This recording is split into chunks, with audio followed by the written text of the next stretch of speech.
हनुमान् श्रीपदो वायुपुत्रो रुद्रो नघोजरः अमृत्यवीरवीरश्च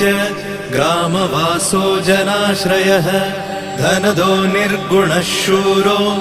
वीरो निधिपतिर्मुनिः पिङ्गाक्षो वरदो वाग्मी सीताशोकविनाशकः शिवः शर्वत्परो व्यक्तो व्यक्तो धराधरः पिङ्गकेशः पिङ्गरोमा श्रुतिगम्यः सनातनः अनादिर्भगवान् देवो